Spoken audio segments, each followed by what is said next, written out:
कहाँ दर्द है अभी यहाँ डॉक्टर ने क्या बताया? अर्थराइटिस बताया। आर्थराइटिस कब से इलाज करा रहे हो? 15 सालों से हो गया। कौन कौन से डॉक्टर से करा रहे हो? पहले बीएचयू में कराया, फिर अपने डिस्ट्रिक्ट में कराया, फिर दिल्ली में कराया। तो ये डॉक्टर तो बहुत बड़े होंगे, बड़ी भारी डिग्रियाँ होंगी, तो इनसे आपके दर्द में कुछ भी आराम पड़ा? कुछ आराम नहीं।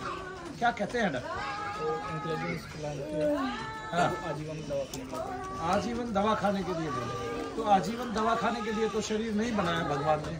रोग हुआ आप ठीक कर दे, आजीवन दवा खाने का मतलब क्या है भाई? आपने तो इतनी उत्तम उत्तम मशीनें बनाई है, इतनी उत्तम उत्तम दवाइयाँ बनाई है, फिर मैं आजीवन दवा खाऊं, इसका लाभ क्या हुआ? आजीवन दवा खाने से क्या होगा? या तो तुम ये लिख के दो मेरा शरीर मुड़ेगा नहीं, मेरे दर्द बढ़ेंगे नहीं, तो भी मैं आजीवन दवा खा लूँ।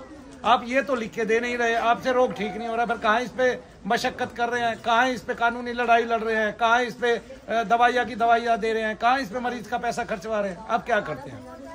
मैं आप फौज में, आपकी तनख्वाह कितनी है इस टाइम? 70,000 रुपये तनख्वाह है। आपकी 10,000 रुपये महीने की वो आ जाती है, दवाई जाती है ना? और ये कभी किसी महीने बढ़ भी जाता है जब आप नया डॉक्टर बदलते हैं। ये तो तब है जब आपका इलाज फ्री में चल रहा होगा। पैसा सब लगता है। पैसा भी लगता है? नहीं, इलाज फ्री में भी चलता है ना, वो सारा भी कराया है ना, और तब महीने का 10,000 रुपये चल रहा है। तो इससे साबित क्या होता है? इससे साबित ये होता है तुम देश की सेवा कर रहे हो और तुम्हें महीने में 60,000 रुपये मिल रहा है, और उस 60,000 रुपये के बदले में, उस 60,000 रुपये में तो 20-30,000 रुपये तो बच्चों की फीस ही हो जाती है, ट्यूशन समेत। मेरा दर्द बीबी को भी होने लगा। दर्द बीबी को भी होने लगा? पूरे बदन में दर्द उसका। तो जब आपका दर्द बीबी को होने लग गया तो ये तो फिर जेनेटिक बीमारी होगी, आपसे बीबी को चली गई। हाँ है ना? अब ये देखो दूसरे टाइप का जेनेटिक हो गया, मतलब पति से पत्नी को जाएगा, ये ऐसा जेनेटिक हो गया। कैसा जेनेटिक हो गया? पति से पत्नी पे चलेगा। ये ऐसा जेनेटिक नहीं है जो बच्चे से उसके उस पे पिता से माँ या तो माँ से या पिता से ऐसे चलेगा, ऐसा नहीं है जेनेटिक। ये जेनेटिक ऐसा है पति से पत्नी पे चलता है। गठिया बाय पति से पत्नी पे चल रही है। डॉक्टर फिर भी चौंक नहीं रहा है। ये बात डॉक्टर को बताई थी, मेरी पत्नी को भी होने लग गया। फिर क्या बोला? तो बोले अब पूर्वजों में होगा। हाँ, पूर्वजों में होगा। बोला उसके पूर्वजों में होगा। बोला पूर्वज को तो तू मानता ही नहीं है, फिर पूर्वज ही क्यों ना आ गया हो शरीर में? अगर पूर्वजों में हो गया तो पूर्वज ही आ गया शरीर में। फिर बोला नालायकी काहे करता है? बोला कह क्यों ना दे मुझे, मनु भैया के यहाँ दिखा लो, मनु भैया के यहाँ दिखा लो। एक जब भी डॉक्टर से जाओ तो भारत के इंसानों डॉक्टर से पूछो इस बीमारी के आपने पहले कितने मरीज ठीक किए हैं? ठीक है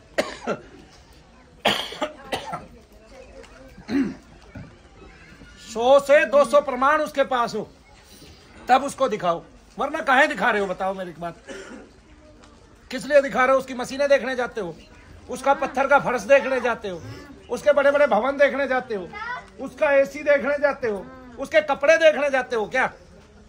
और वो तुम्हें 10-10 हजार रुपये महीने की फालतू की दवाई खिला रहा है। कितने साल हो गए दवाई खिलाते? 15 साल से दवाई खिला रहे हैं। पहले शुरू में 2-3 साल तक लाख रुपए भी महीना मान लिया जाए तो 15 लाख रुपया हो गया साल का। साल का लाख रुपए मान लिया जाए तो 15 साल हो गए, 15 लाख रुपया हो गया। तो आदमी के जीवन का 15 लाख रुपया अगर उसका उस बीमारी पे निकल जाए जो दोष से उत्पन्न है, तब आदमी करेगा क्या? मुझे ये बताओ। संतोष नाम है ना? संदीप।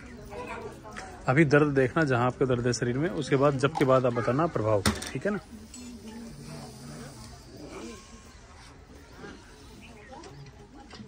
पंद्रह साल में आपने फिर डॉक्टर भी बदले, अलग अलग डॉक्टर के पास। दवाई सेम ही चल रही थी, अलग अलग चल रही थी? सेम ही दवाई चल रही थी, लेकिन उस दवाई से भी आपके दर्द बढ़ रहे होंगे ना कि कम हो रहे होंगे? बढ़ रहे हैं ना, तकलीफ बढ़ रही है, पहले से ज्यादा होने लगी अब।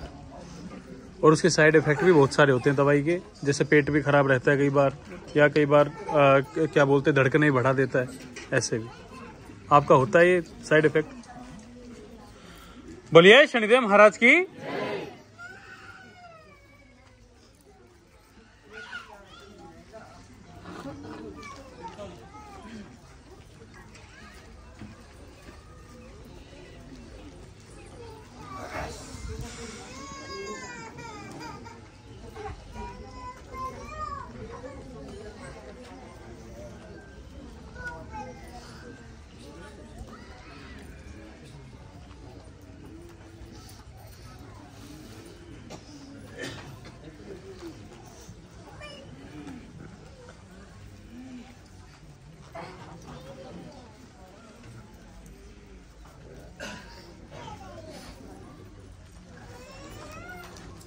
कहाँ दर्द है संदीप?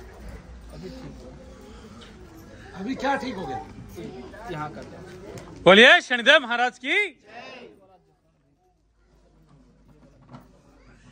वो वाला हो रहा है, नहीं अभी दर्द नहीं। बिना हाथ लगाए निकालेंगे। आपको कोई गठिया बाई नहीं है, आपको केवल दोष से हो गया।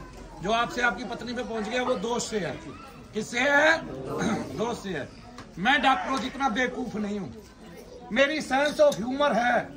मुझे पता है आपको कौन सा रोग है, मैं उसको निकालता हूँ। मैंने ऋषियों वाला काम सीखा है, मेरी 20 साल की मेहनत लगी है।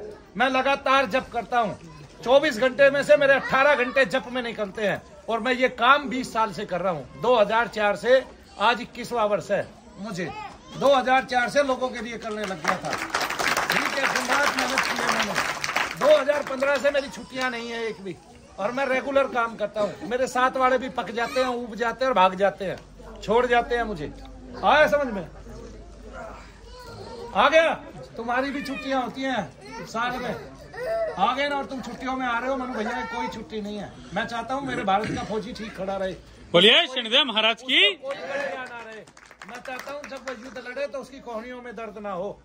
ठीक है ना? वो मर्द की तरह युद्ध लड़े और पाकिस्तान को हरा के आए। भाई एक ही शत्रु है भारत का, पाकिस्तान। वो भारत का बुरा सोचता है। अब हम अपने शत्रु से तो उसका तो वध करेंगे जब वो हमला करेगा। पहले हमला करने के लिए मैंने नहीं कहा है। कोई हमला करे तो उसको छोड़ो मत। अरे क्यों रुला रही है इसमें? क्यों रुला रही है?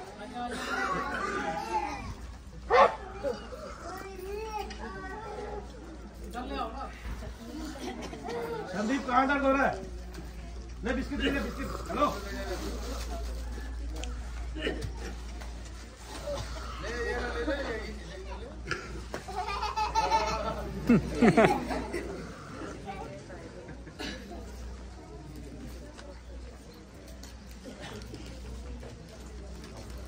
देखो संदीप कहाँ दर्द है? बाकी ये ठीक हो गया। कंधे भी ठीक हो गए, कमर भी ठीक हो गई, कूल्हे भी ठीक हो गए, पैर देख। बोलिए शनिदेव महाराज की। अब केवल सर में रह गया। और गठिया बाय मनु भैया से डर के भाग गया। डर से। और गठिया बाय का बजाना धीरा हो गया मनु भैया को देख के। क्या महसूस हुआ संदीप? अच्छा महसूस हुआ, चेहरे पे खुशी आ गई। ये बताओ क्या कहते हैं इस बात का संदेश क्या देना चाहोगे भारत के युवाओं को? आपको ना कभी कुछ दिखाई दिया और आपके शरीर में एक सूक्ष्म तत्व की प्रविष्टि हो गई, और वो सूक्ष्म तत्व आपके शरीर में एक रोग लेके आया जिसको आपने गठिया बाय बोला। मनु भैया के लिए वो गठिया बाय नहीं था, मनु भैया के लिए वो एक बड़ा दोस्त था। उस दोस्त को मनु भैया ने थोड़ी सी देर में पकड़ के निचोड़ दिया और उसको पता चला कि अब मैं इसके शरीर में नहीं रह सकता, मेरा काल आ गया है। वो आपके पूरे शरीर में पहले कण मात्र दर्द होता था, फिर धीरे धीरे पूरे शरीर में फैल गया। मनु भैया ने उसको वापस सिमटा दिया और निचोड़ दिया। सुपने में भी तू ये कह देगा ना बुलाऊं मनु भैया को तो भी दर्द कम हो जाएंगे, बता रहा हूँ तेरे को, सोता सोता भी। बोलिए शनिदेव महाराज की। इस भारत के गठिया बाय को क्या कहना चाहेगा कि गठिया बाय को बाय बाय करो। अगर आप गठिया बाय से ग्रसित हैं तो आप मनु भैया के पास आइए, एक बार जरूर दिखाइए। आगे हो सकता है आपको गठिया बाय ना हो और आप डॉक्टरों के यहाँ अपनी लुटाई करा रहे हो खाली, और जिंदगी भर लुटाई कराने के लिए तैयार हो गए हो।